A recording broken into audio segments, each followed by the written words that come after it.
My name is Cindy Stivers. I joined the United States Marine Corps in 1990, and I was in there for 4 years. I came from a rural area of Missouri. Where am I going to get the money to go to college? And I was a young individual that wasn't quite ready to go to college. So what am I going to do with my life? And I looked at the military to kind of give me some structure, some direction of where am I going to go. I'm not going to be staying working at a local restaurant for the rest of my life.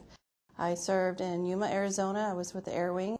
And then I went to El Toro, California, and I was with the F-18s. My parents were very supportive because if this is something that I wanted to do, they knew I wasn't ready for college. But yeah, I was going to go somewhere, and I was going to do something, and I was going to go forward. And I picked the Marine Corps because I wanted a challenge. I think the biggest challenge that I had to adjust to was the unknown of what was going to happen at the last minute, and to learn to adjust and overcome. I am a very well planned out person that when I joined the Marine Corps, everything just kind of changes. A woman is a minority in the Marine Corps, so you are treated differently. And so it opens your eyes coming from a small town of 5,000. I was a 6046 maintenance administration aviation clerk, which I took care of the logbooks of the F-18s.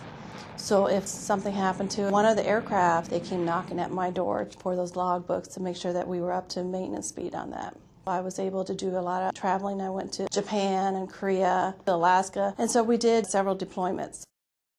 We were a smaller unit, so it was a family going together, and you came back together as a family. Even though technically we're not blood related, but you do. You're 6 months away from your family, so you make your own family.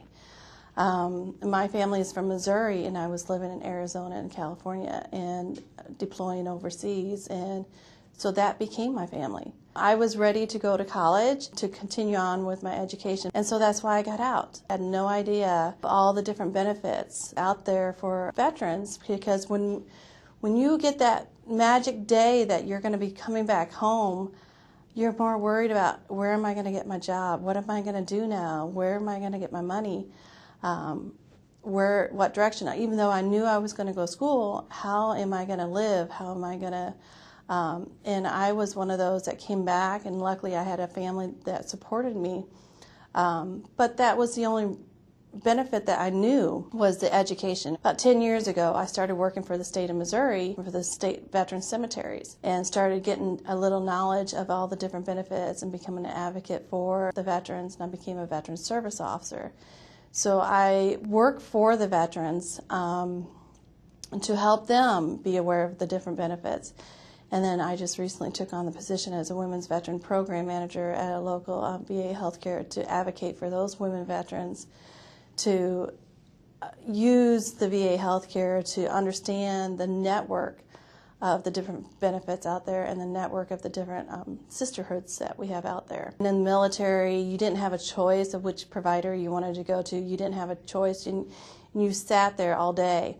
And as a younger veteran, when you have a work schedule, you can't miss a whole day at work. And so I never utilized the VA healthcare because I didn't think it would work for me or work for my schedule. And to understand that not only can they take care of my general needs, but they can take care of my personal needs too, as far as female issues. I just didn't think they were interested.